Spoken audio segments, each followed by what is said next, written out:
The Ric Flair Show. My name's Ric Flair. Woo! Woo! To be the man, you gotta beat the man.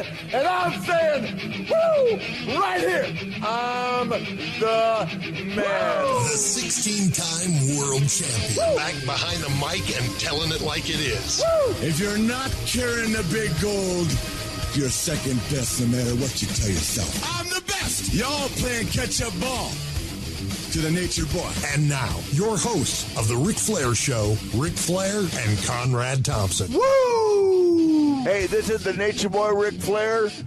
Welcoming everyone to the Ric Flair Show along with my phenomenal co-host, the legendary Conrad Thompson. And we are actually live in the studio of the Conradison. Woo! Man, we're excited to be back. No more Woo Nation. Now it's the Ric Flair Show right here at RicFlairShow.com. Of course, brought to you by the MLW Radio Network. And let's get right into it, Rick. The Figure 4 Top 4 Stories brought to you by RicFlair.com's online store. Brand new items there you can check out, kids. Koozies, bottle openers, hats, money clips, T-shirts, and more. Be sure to check out RicFlair.com and click the online store at the top of the page. Let's go ahead and get going, Rick. We've got the top 4 stories in 4 minutes. The brand split. Where are you at on it? Is this a good idea? You like it, yes or no? I think it's great.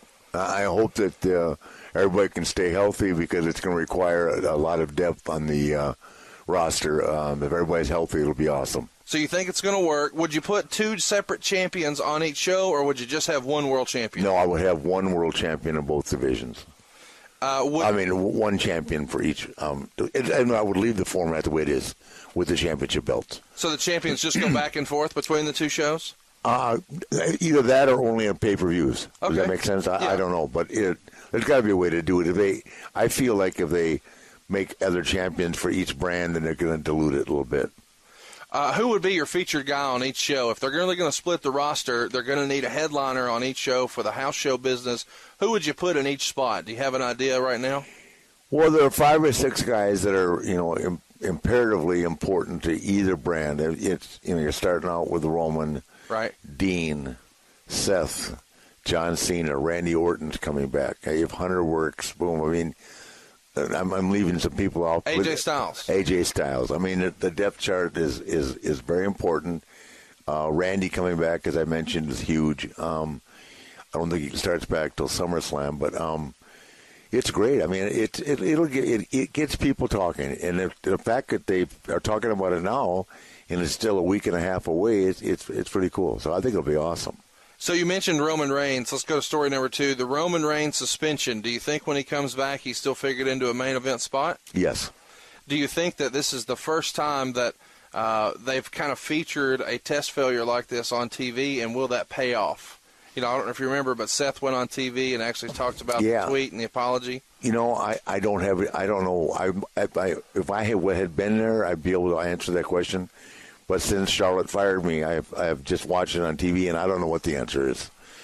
And I don't know, what the thought process was. Rumor has it WWE made him apologize to the locker room. Has that ever happened when you were in a locker room where a guy has a failure like this?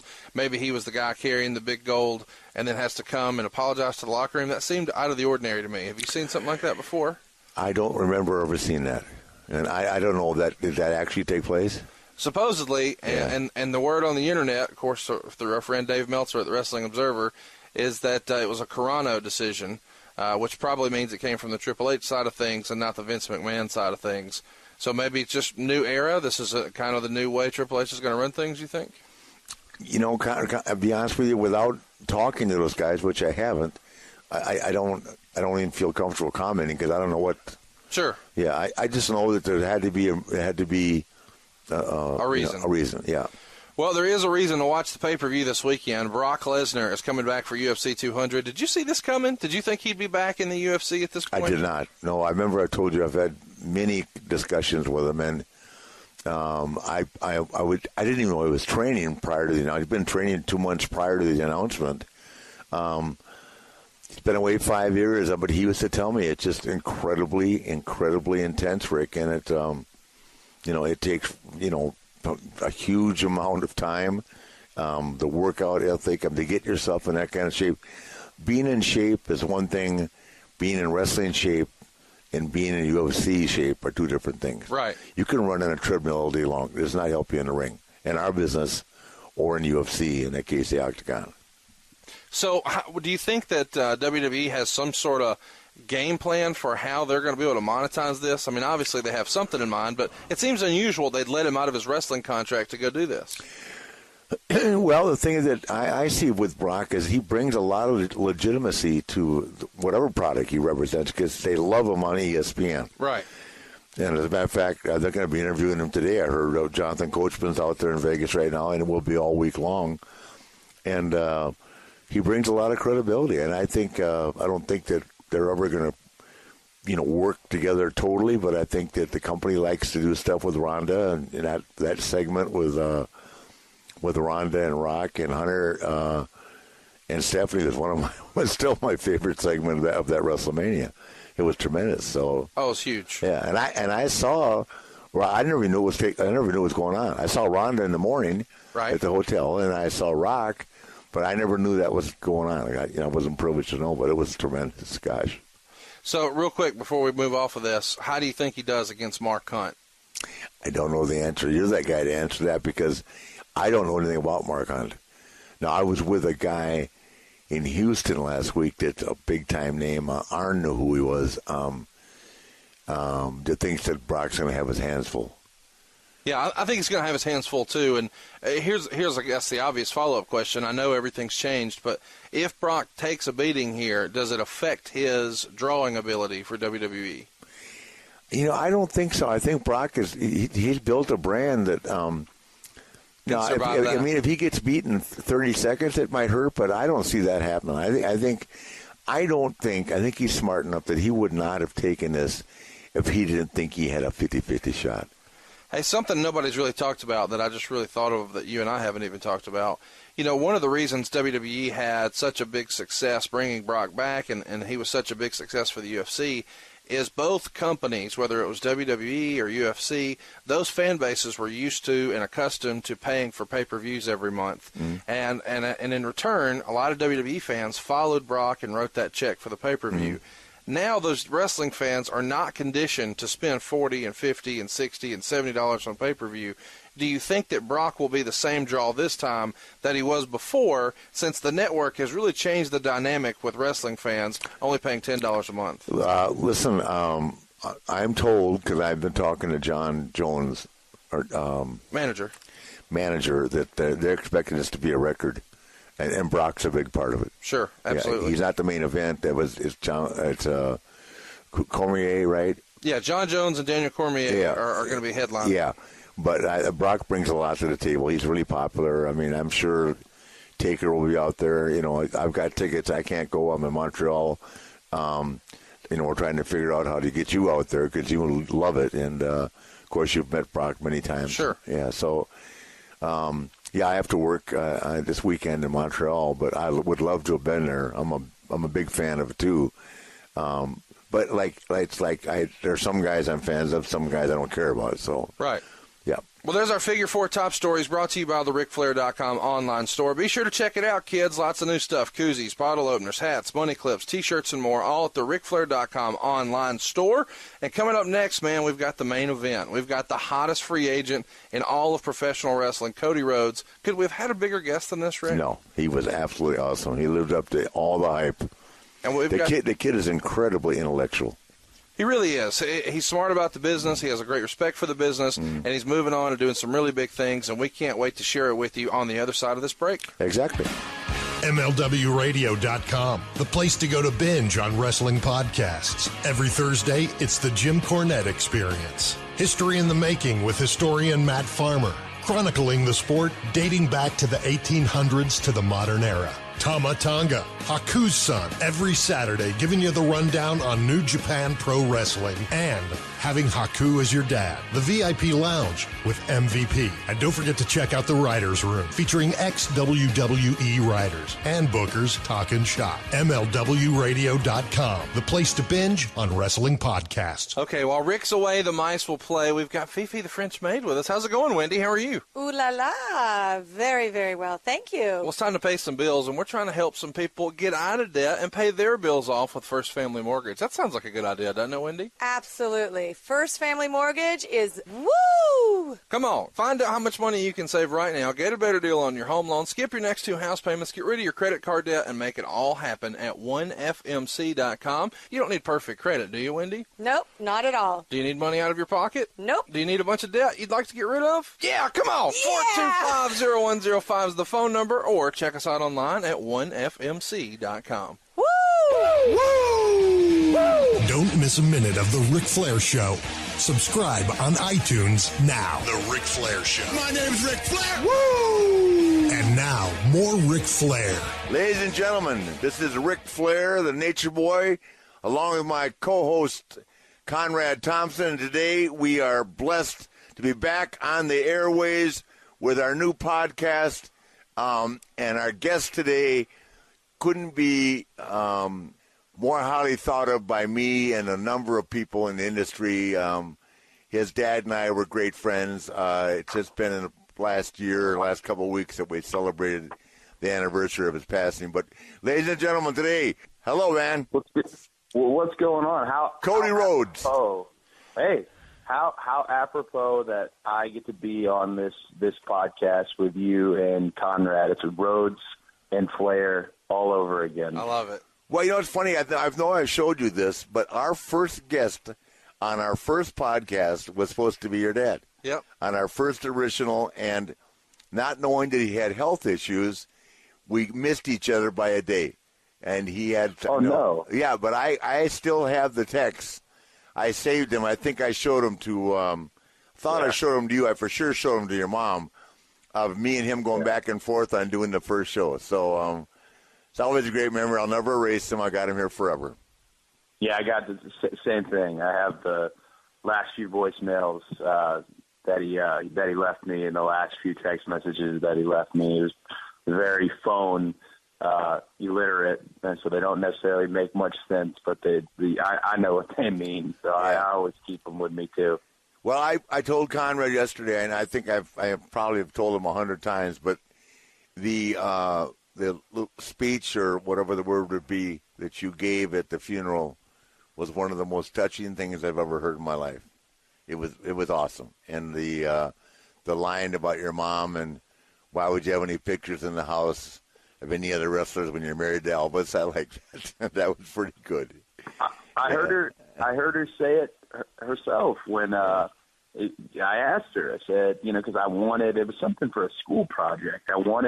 Where's some pictures of me and Flair? Where's some pictures of me and Sting? I know there was a picture of me and Muda. I mean, I asked about these pictures, and she said it, and she walked away too. She ended on the clever line. She said, "When you're married to Elvis, you don't take pictures with the band." And wow.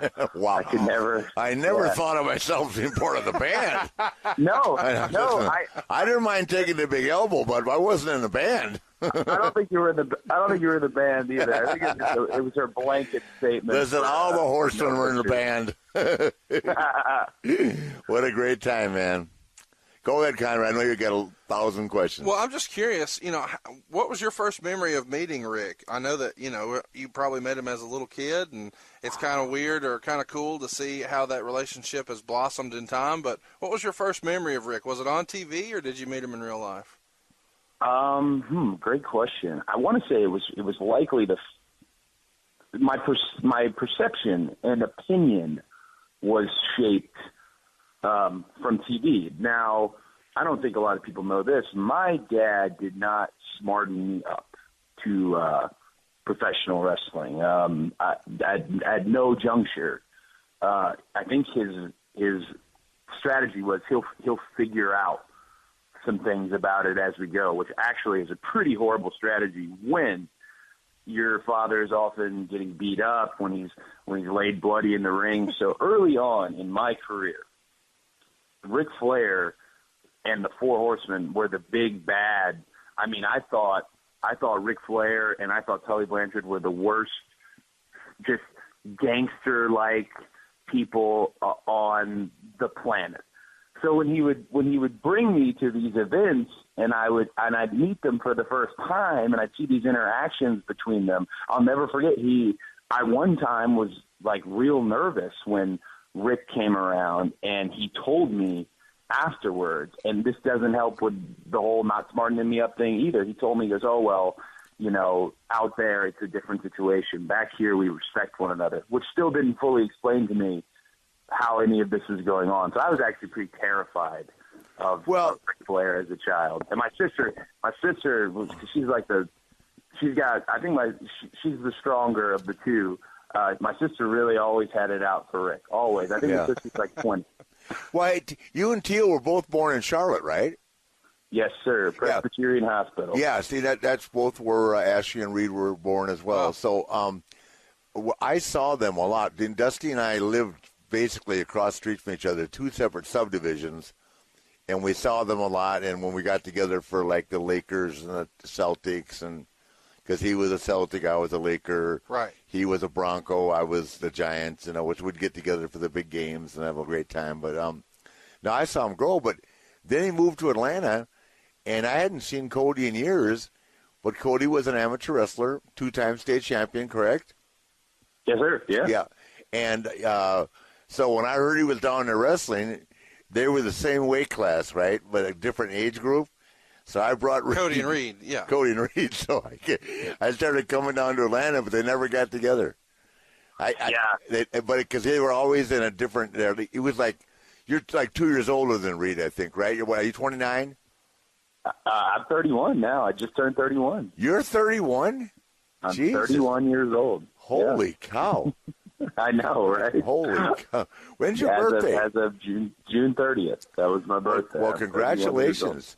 You know what they told me when I first started in the business after hanging around your dad and Murdoch for a while, that if I lived to be 30, I'd be overstaying my welcome. Ooh. So, yeah, let me tell you, running around with your dad and Murdoch in 1972 it wasn't good for my marriage. It certainly wasn't good for my health. Good Lord. Well, you guys had a good time. Oh, I remember. My God. Jesus Christ. Did we have fun? I used to drive them to the towns I wasn't even booked. I didn't come home for a week at a time. He told me a story about in Japan. Yeah. I carried their bags for 3 weeks. Yep. They destroyed my room with a fire extinguisher, threw all my shit, all my clothes, out of the second-story window onto the street. They brutalized me. And I would sit on a train, and your dad would sing, because I was so homesick, Dear John, I hate to write you, good Lord. There was no cell phones back then, right? So I didn't know what Leslie was doing. And then the worst thing they did is we're coming back, and we got so drunk on Northwest, we landed in Honolulu. This is how drunk we were. They arrested Buddy Wolf, the FBI, when he got off the plane. Me and your dad and Murdoch went down to the beach, and whatever they did to me, I was supposed to pick up Leslie at 8 o'clock at night. They were on a 6 o'clock flight, right? I woke up at 9 o'clock laying on the beach, right? Wow. I'm not, Leslie's been at the airport for an hour, right? It was nice. Thanks, Dream. Hey, I was going to mention, I remember my dad always kind of, I think you and him both were searching for each other at some of those amateur wrestling tournaments. Because I remember he used to bring it up to me, and I thought, like, that's a lot of pressure, because I didn't really come into my own amateur wrestling lives until high school. I was not very good at the junior level. Yeah. Didn't have any upper body strength. I didn't have any technique. And I remember he was. You guys were kind of like, it was like the rivalry. Oh yeah, it was a family tradition, brother.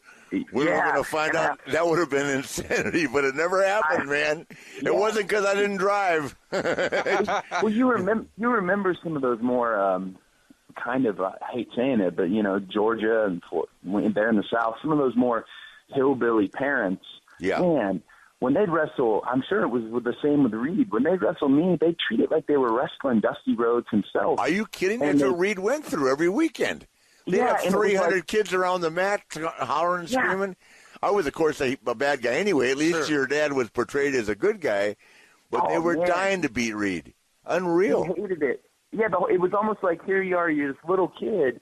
Little kid. Like I think I started when I was 9, and they're all around the mats, and these parents. None of the other matches are being watched at this tournament, and it's like everybody was rooting against you. And I'm thinking, man, I don't have anything to do with this. I remember that's why I'm almost. Yeah, no, I'm definitely glad Reed and I never crossed paths, because I think that would have torn the joint down. It would have been the end of the tournament. I know. Well, think of it is it's probably better it didn't happen. But me and your dad, we were doing it, man. We'd sit and talk, and I'd watch you, and he'd watch Reed, and you and Reed actually got to know each other pretty well then. Yeah. And you guys got to visit between matches. Now, that was a great time, and to me, if you look at it like this, and you can have that opportunity to go on. I mean, it's kind of like what you've gone through in your lifetime, being the son of the legendary Dusty Rhodes, is a lot what Ashley and Reed have had to go through. And like Ashley got there, and she it's just in the next week that she will have been in the business 4 years. Wow. And it's funny because I don't discuss this a lot, but the opportunity. Ashley never wrestled as an independent, and the resentment against her because she wasn't an indie wrestler. Right. It just caught me off guard. I go, what do you mean? They're mad at me. They don't like me because I never wrestled the indies. I said, well, the answer to that is because she did promo classes with Dusty. The answer to that is that by the way, I had a Division I scholarship and I went to college. I'm sorry you guys didn't. But she was too shy to say that. You know what I mean? Right. Yeah. Sorry I got recruited by 90 schools and decided to go to school and get a degree. I'm sorry, you idiots. Well, but it's ridiculous. The resentment, it was terrible for her. But take a look at the current landscape with her walking out at WrestleMania, and as champion. That's one of those things. The perception, it is a little frustrating when the perception is that. If you were on the independents, you're automatically very good. Now, there's a ton of guys who came from the independents who are just excellent, but it's very similar. When I started, everyone wanted to kind of rewrite history, and I mean, I was a referee for my dad when I was 15 years old for his independent promotion, and I've been around the sport of professional wrestling since my earliest memory. That's what we talked about. So it was weird to see bad experience, which is a different type of experience, get kind of discredited because I had never wrestled an independent match. So because that's the reality. Tommy Dreamer sent me right to OVW. He didn't tell me to wait a year. He didn't even tell me to. He didn't give me anything other than you're going to love it here, and you're going to be safe here, and you're going to learn here. And I know all about that. Yeah, no, it's funny because so Dreamer is the way you got to OVW? So I basically, here's what happened. I had a good little run with amateur wrestling, and I got recruited by a couple schools, one of them being Penn State, and the Mecca right now. Oh, they're the number one program in the country with that kid that moved there from the kid from Iowa State. What's his name? Yep. What is his name? The guy that broke Dan Gable's records.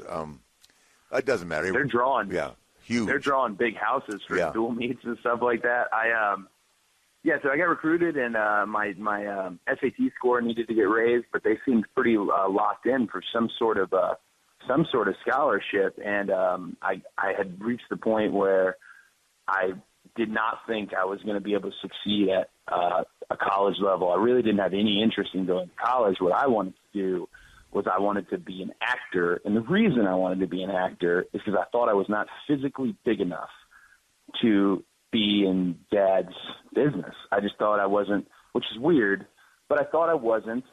So as soon as high school was over, as soon as the summer started, me and Teal packed up a car to the brim, Volkswagen Jetta, drove across the country, and I got an apartment in Los Angeles, and that whole time I was out there, I was watching, Randy Orton on TV and some of this great stuff, and I kind of realized that I was thinking about wrestling way more than I was thinking about acting. I had a great acting coach out there, and he ended up coming to the Performance Center, and he's worked with Ashley, actually. So it was a great contact to have. But after about 10 months, I thought, what the hell are you doing? So I had him write me a letter of recommendation because I was a stage manager, and it was in the blood, met man. with John Laurinaitis. It was in the blood, meant to be. Yeah, so, I couldn't. Go ahead. I'm sorry. Yep.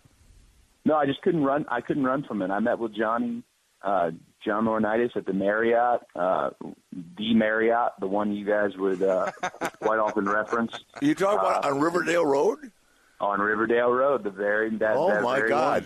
that place. Met with him there. That's where the chicks could stop by and on their way to Disney World and ride Space Mountain before they got to Florida for free. Jesus. But yeah, no. I met him. I met Dean Malenko. Dean Malenko gave me some of the best advice of my life that night, and told me don't do anything like your dad.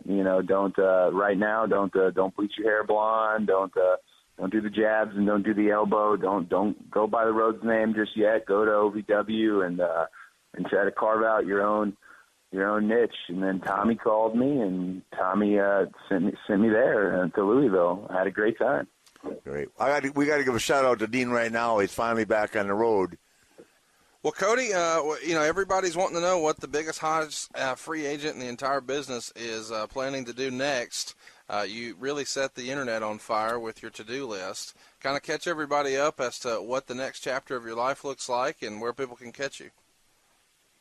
Well, the list, I certainly did not expect it to kind of catch on like it did, and I'm glad it did, and I fully intend on, and some of them, I mean, like, let's say 2/3 of the list is already, the pen, has hit paper, and those are signed and ready to rock. But the big news for me was I am going to be a guest star on season 5 of Arrow, and that we just were able to announce it last week at Heroes and Villains in Secaucus, New Jersey, and to be able to give that a shot and give it my undivided and full attention really excites me. It just blows my mind because it's such a wonderful universe Greg Berlanti has created for television. So I'm thrilled about that. So basically what I did is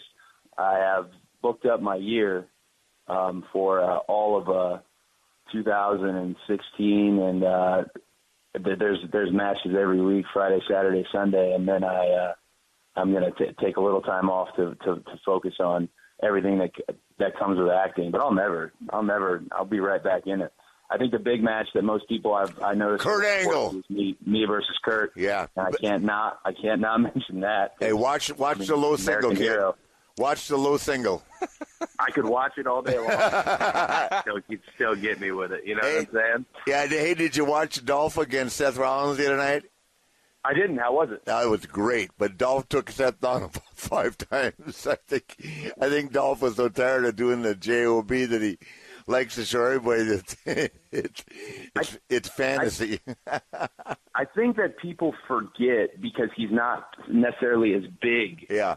As Brock Lesnar or Jack Swagger or some of the guys with an amateur acumen. Yeah. Dolph Ziggler is like Kent State's most winning wrestler. That man, when he wants to, we had a couple. You watched him. We did the referee's position that one time. Yeah, we had a couple nights where I was a little worried, and then I'm getting a little pissed too. Like, well, I'm gonna give him the best thing I can find from Georgia, the old double leg something. No, I used to stir it up with these guys because I love with Dolph because he's been wrestling the big guy Corbin, right? And I said, well, you can let him know long before you have to take the boot that you can stretch him. Dolph's a tough kid, man. He ain't afraid. He's not afraid of anybody. He's a very tough kid, and he's one of those who has that earned reputation backstage, at least, of you're going to get tied up if this goes further. No, he's the real deal. Yeah, I love him. I texted him the other night. I said, "Looking good, kid. You're a unique individual." Yeah. I actually was looking this morning at some Kurt Angle stuff because I was so disappointed that when I got to WWE in 2007, when I debuted on Raw, he was just on his way out. So we were like ships in the night. I am I'm thrilled, but also pretty nervous for that whole weekend with Northeast Let me tell you something. The best story I have about Kurt Angle is I had to wrestle him just like I had to wrestle Brock, right? So, yeah. I get a text from Michael Hayes. Hey, at Raw Monday in L.A. Was either L.A. or Phoenix or Vegas, something like that. I think it was L.A. You're wrestling Angle. I go, okay, cool. I go, 3 minutes? 18 minutes. I go, you got to be kidding me. I'm not ready for that. I mean, give me a break, right? So, but this is how good Kurt is. So, yeah, he was trying to lead me, which never works. I got to lead, or I'm not. So I know what I'm capable of doing. And wrestling him at the age of 55 was not me like wrestling him at 35. So he didn't like me leading. But it turned out good. But I was so blown up that I had him give me the belly to back, pick up the thing, the mat, right, and give me the belly to back on the cement. That's how good he is, right? I never even felt it. I felt 10 times worse, right? And I stayed out there for about 2 minutes catching my breath. The referee kept saying, "You okay?" I said, "Yeah, fine." Just start counting and break it again. Yeah. But he's the best. I mean, you don't even know with Kurt. I mean, and the thing of it is, you've ever seen him do that moonsault off the big cage? Oh, yeah. Oh, my God, the guy can do anything. Yeah, he's one of my favorite people. I love him to death. But, man, he is a primo performer in the ring. Great guy. Yeah, I talked to him really briefly when we made the announcement. And one of the cool things that he wanted to do was he wants to do a charity T-shirt. And I'm looking at one of the designs now, and they're going to sell them that night, August 27th, and they're going to put them online too. And I think Kurt's going to announce the charity in a few days. But just seeing us faced off and just seeing us illustrated together, it's there's a lot of motivations for my departure from WWE, but certainly you want to prove something. Are you Lewiston? Where are you guys having it? Where are you having the match? That match is in Wappinger Falls, New York. Wappinger Falls. If I'm not pronouncing that correctly. Is that Dutchess Stadium? And who's the promoter again? That's Mike O'Brien. Mike O'Brien. Okay, I just worked for Mike. What about? I worked for Mike on 3 weeks ago in Hickory, North Carolina. So it was cool. Yeah, Mike's a good guy. He's first class, and he does things very well organized. Yeah, Mike's special to me because at the tail end of kind of in the winter of my father's life, after Dad had finished his TCW/ECW run, Mike picked up where they left off and just booked my dad all over the country, but didn't just pimp him out there. He put him in situations where he was safe. He put him with people that he trusted, and he made a lot of money for my dad during a time where most people don't know we were living like it was 1985 still, but we were low on income, and Mike O'Brien really came in and made the save. So I love Mike. When he asked me to do this and then said it's going to be you versus Kurt Angle, I think I just went out and ran 3 miles right when I heard it, just to make sure I could get my wind to the right spot. Yeah, you might want to start running 5. Oh no! Believe me, that's all. When the 90-day non-compete kind of shows up, I figured, well, what am I going to do? And it's kind of like becoming a professional athlete. Like all we do here at the house is train. I do 2 workouts a day. Brandy gets in my Challenger behind me if she's not running with me, and in the middle of the night just shines the light on the road, and there I go. Man. It's a hell of a time.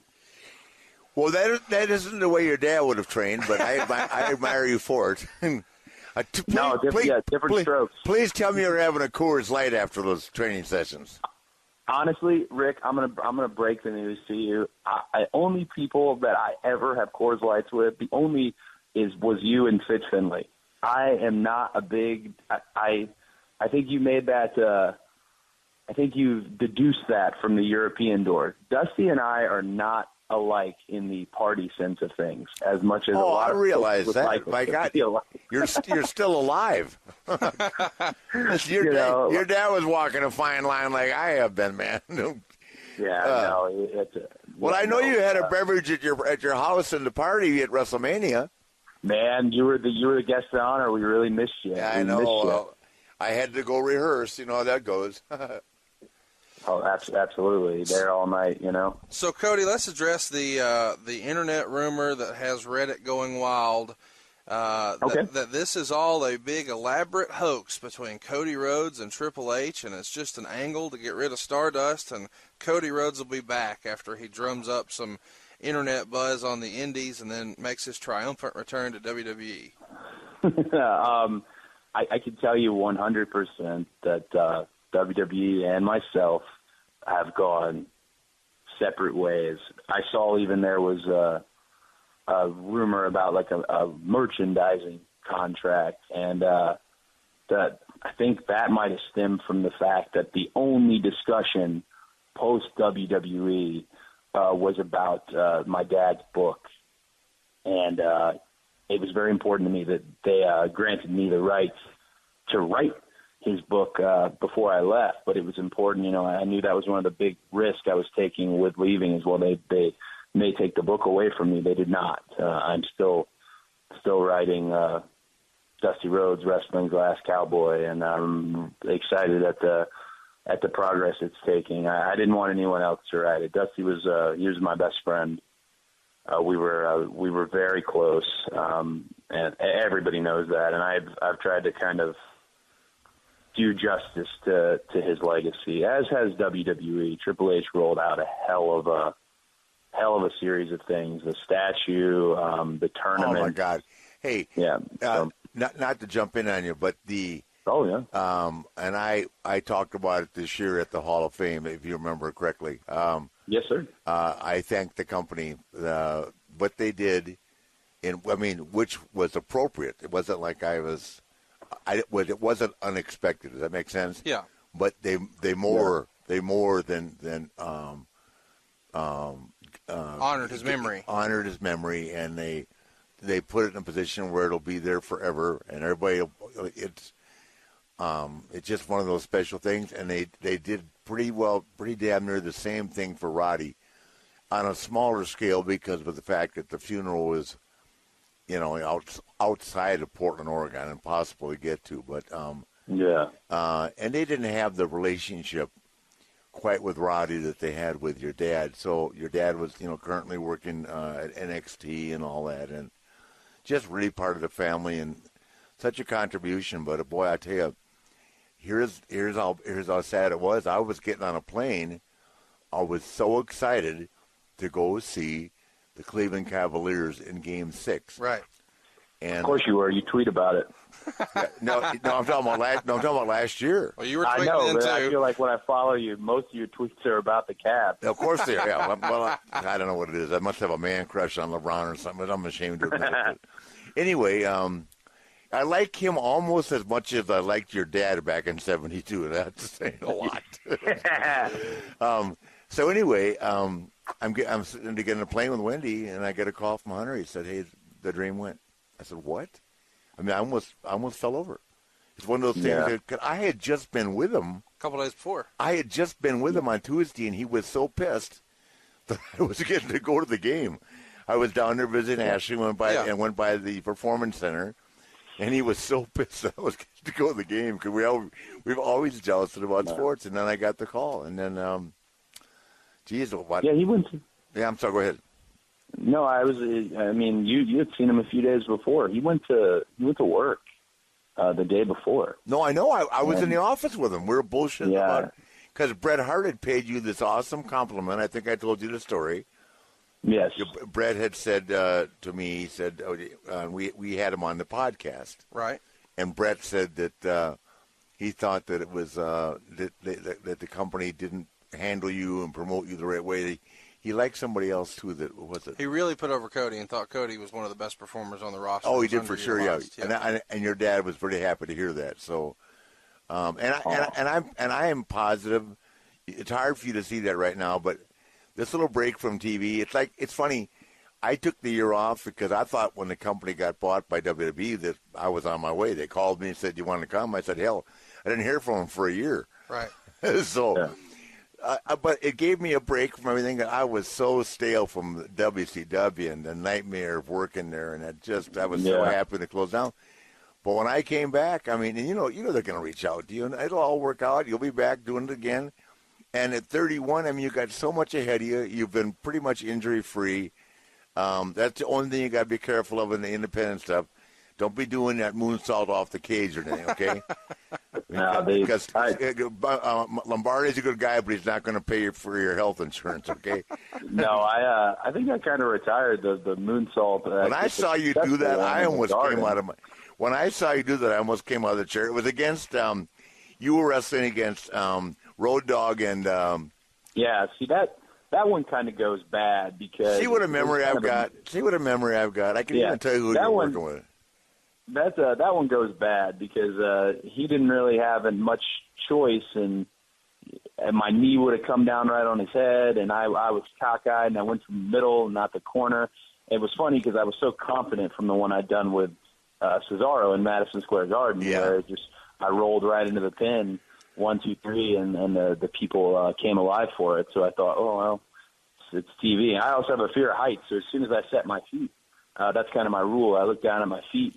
And go. But after that one, because I slightly tore my MCL, slight tear, just where it was a little wobbly, and I had a brace for a little while. But after that one, I thought maybe I'll put this away. Until, it's funny. I knew you were a hell of an athlete, but I didn't know you could do that kind of stuff. Does that make sense? Because I had seen you work 100 times, but I never saw you do anything like that. It's kind of like that's why Ashley is whatever they want to say about Ashley. She's the best athlete on the roster. She can do anything. That moonsault at WrestleMania pretty much summed it all up, right?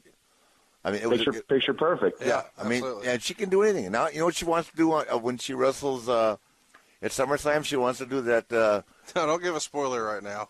Okay. Tune into SummerSlam and check it out. Yeah. She's going to try some ridiculous thing, something like Neville does. I always get it's interesting when I decided to leave, and I was thinking of different guys I want to compete with, and Kurt Angle being on that list, guys like Adam Cole, guys like Shibata in New Japan, and people think like, oh, well, I don't. It's at the last few years of my time in WWE, doing Stardust, it kind of like rewrote some of the history on what I did as Cody Rhodes, and I hated that because I always felt pretty confident that I could go. I don't think I'm delusional about my skill set, and I always because you've been on tour with me, Rick. Pro wrestling is the greatest thing on earth. I want to know how it works. I want to know what we could do better. I've asked you, poor Mike Rotunda, I've asked 1,000 times about the same match. I was just glued to that network the moment it came out with all the classic stuff, especially from the Bolt section. So that's one of the reasons I'm very excited to kind of get out there and be in some of these arenas that I really never thought I'd be in, and places I never thought I'd be in, like Bola in Reseda, California. I want, if they don't know, that's the goal. By the end of the night, I want them to know that the pro wrestling I take very seriously, and if you paid for a ticket, I want you to get more than your money's worth. Well, that's that. You just said the key words. That was our motto. We, unfortunately, we had so much fun, but we took a lot of pride in delivering a product that people paid for. Oh yeah, and that's why.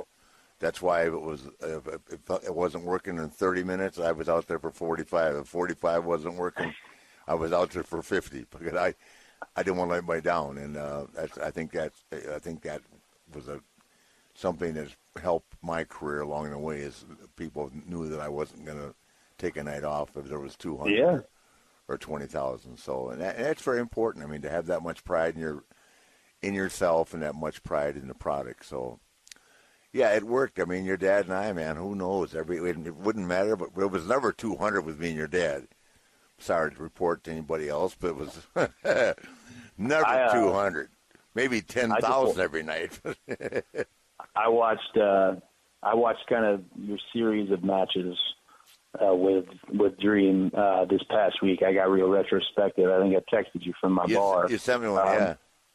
I got, I even watched 1981 when your first NWA championship when you take it from the Dream, and then I watched the $1 Million Challenge and the Gathering, and then the Bash. Because the Bash, I think, is his.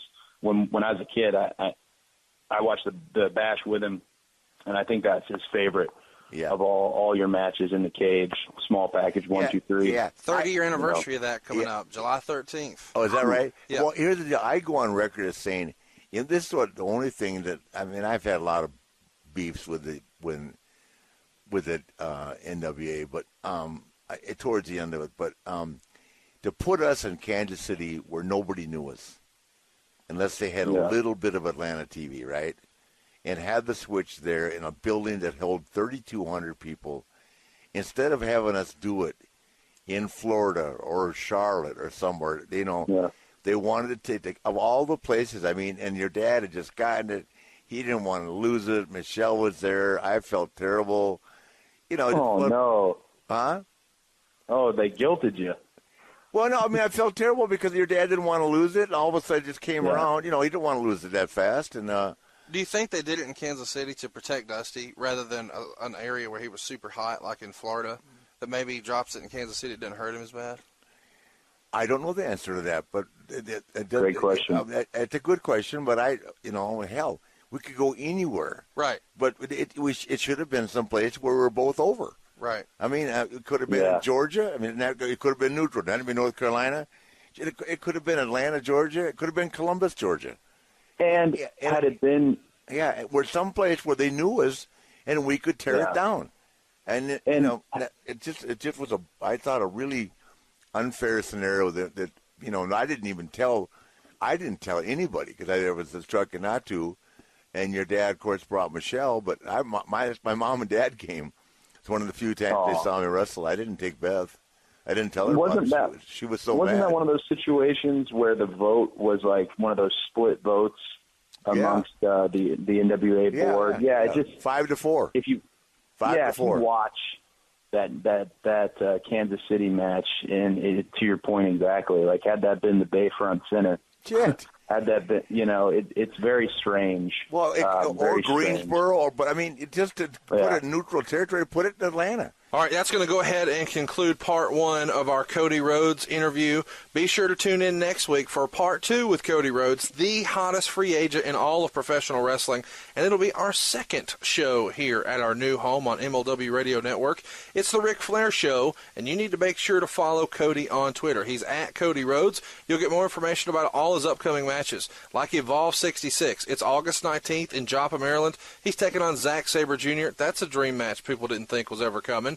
And how about another one on August 27th? This one's up in Wappingers Falls, New York. I probably butchered that name again, but it's August 27th. It's in New York. It's at Dutchess Stadium. Kurt Angle, Cody Rhodes. You don't want to miss it. It's Wrestling Under the Stars. Get all the information you need by following Cody at Cody Rhodes. And be sure to stay tuned. We've got some really fun new segments here. Hashtag Ask Nate is back. We've got This Week in History. We've got a voicemail of the week. And it's all right here on The Ric Flair Show. MLWRadio.com, the place to go to binge on wrestling podcasts. Every Thursday, it's the Jim Cornette Experience. History in the making with historian Matt Farmer, chronicling the sport dating back to the 1800s to the modern era. Tama Tonga, Haku's son, every Saturday giving you the rundown on New Japan Pro Wrestling and having Haku as your dad. The VIP Lounge with MVP. And don't forget to check out the Writers Room featuring ex-WWE writers and bookers talking shop. MLWRadio.com, the place to binge on wrestling podcasts. Goodness gracious, quick balls of fire! Woo! The Ric Flair Show. Don't miss a minute of The Ric Flair Show. Subscribe on iTunes now. Woo! Nature Boy Ric Flair, the heavyweight champion of the world. Custom-made clothes. And any woman in the world I want. Just like that. And now, more Ric Flair. All right, Rick, that is part 1 of our Cody Rhodes interview. We're going to bring you part 2 next week. So far, Cody has not disappointed in the entertainment category.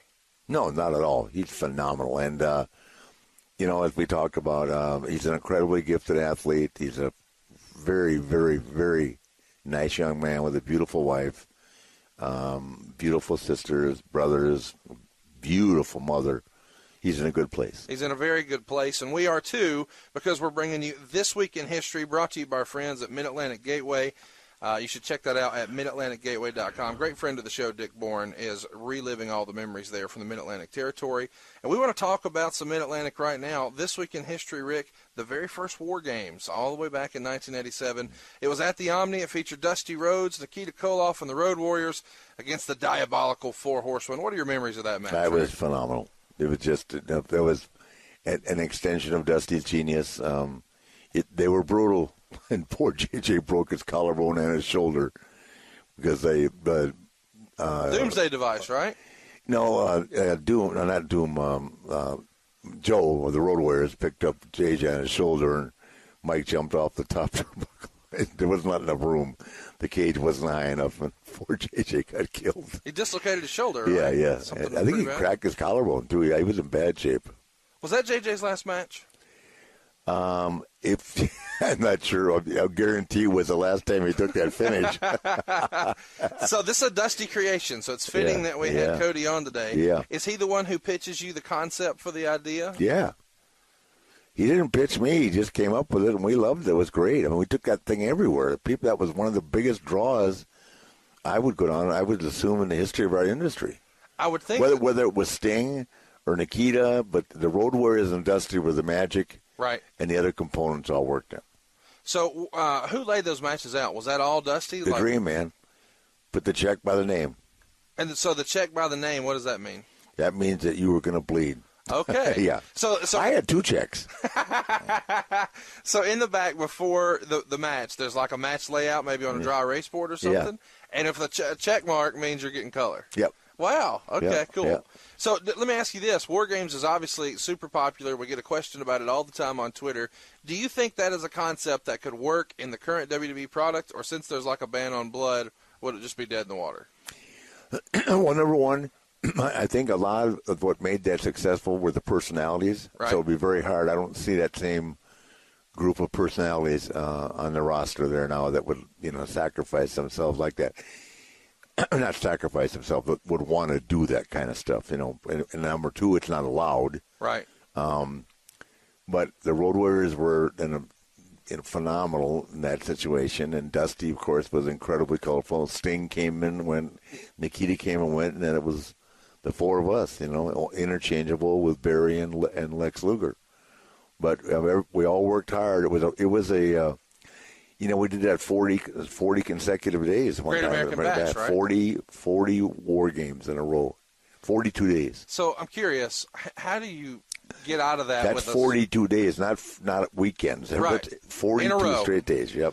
How does your forehead survive that? I'm not trying to be funny, but if you're really doing that every night for 42 nights, how is it? Neil Sporn. Okay.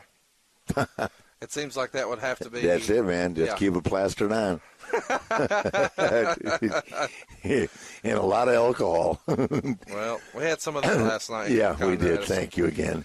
So let's go ahead and involve the fans, the listeners on the show. You can be a part of the show using hashtag AskNate. So if you're on Twitter, just hit us with a question using the hashtag AskNate, and we'll be sure to ask your question on the show. This segment's brought to you by 1FMC.com. Find out how much money you can save for free right now at 1FMC.com. And this week's question for a hashtag AskNate comes to us from Justin French on Twitter. He's on Twitter at SuperJustin64, and he's got a great question, Rick. If you could pair Bobby Heenan with any current WWE talent, who would it be? So who would Bobby do a great job managing on the current roster? Anybody. But you mentioned, we talked about before, Cesaro would be great. But anybody that Bobby touched is golden. Yeah. Bobby was that good. He's had some health issues lately, but he is still widely regarded as being the greatest of all time. He'd be an athlete beyond a shadow of a doubt. Absolutely. Beyond a shadow of a doubt. Well, now we're going to do something even more fun than a hashtag AskNH. It's a brand new segment here on the show. It's the voicemail of the week. Here's the way this works, guys. We've got a brand new hotline set up. It's called the Ric Flair Show hotline, and you can get involved. All you've got to do is call 844-RIC-SHOW. That's 844-RIC-SHOW. It is a toll-free call. Leave us your voicemail. We want to know your name. We want to know the city you're from and your great question. And we've got a hilarious one for you today, Rick. Orderly Ric Flair, it's me, the Goose.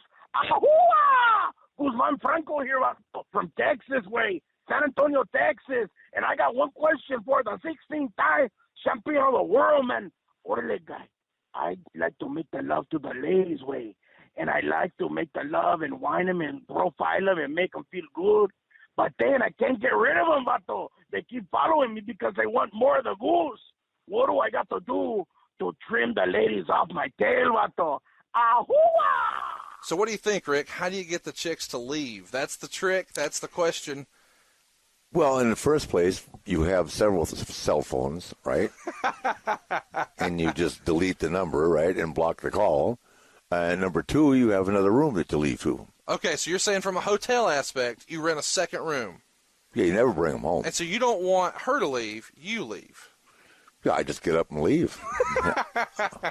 Hello, where are you? Never to be heard from again. And how many phones did you have back in the day? I had 3 at one time. Always had 2. That's amazing. Uh-huh. Now, in my head, you had like the giant Paul Lee brick gimmick, or did you have a bag phone, or is this like a couple years ago with the flip phones? No, I always had the flip phone. The ones that self-dialed, I've seen guys commit suicide. Like the ones that could, touch themselves on before they had locks on them and that. So they would butt dial somebody who wasn't supposed to hear. Yeah. Like the one they dialed the most would probably be their wife, and then I'll accidentally touch it, and then they're having a conversation with somebody that they shouldn't be talking to. Probably be talking to, and they're listening at home. Hi, Daddy. Did you ever get jammed up like that? No. Nature's way too clever.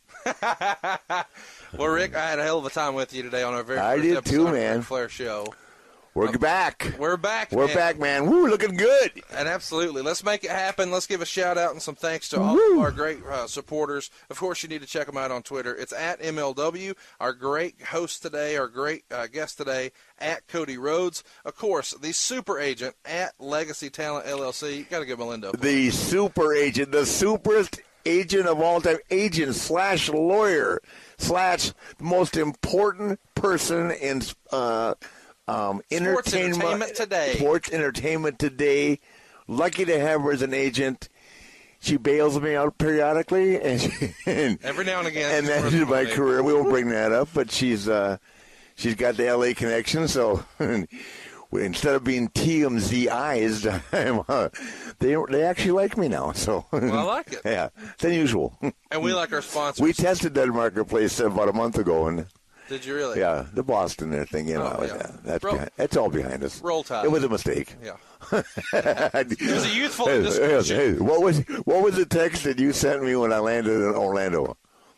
She's earned her. I said, Melinda is the real MVP. Yeah, she is. That was right around the time when we were debating who the NBA MVP was going to be. It was Melinda that day. Holy shit. Oh, God, thank God. Hey, if you need to get a mortgage, where should you go, Rick? Oh, First Family Mortgage. Are you kidding? Come on, check us out on Twitter, at 1FMC. And, of course, you can follow the Nature Boy on Twitter. And we want to thank our crack engineer who's making all of this happen for us. It's Jerome Fisher. He's doing voiceover work for you as well, at Jerome Fisher VO on Twitter. Man, I had a hell of a show today. I really appreciate you involving me and allowing me to be a part of this. And Cody, we can't thank him enough. No, Cody's great. You know what? I'm just exhausted. I'm thinking Rosie's right now and a cold Miller Lite. I think we need to make that happen. And next week, part 2 of Cody Rhodes. Woo! The Ric Flair Show. My name's Ric Flair. Woo! Woo! To be the man, you gotta beat the man. The world of MLW Radio never stops.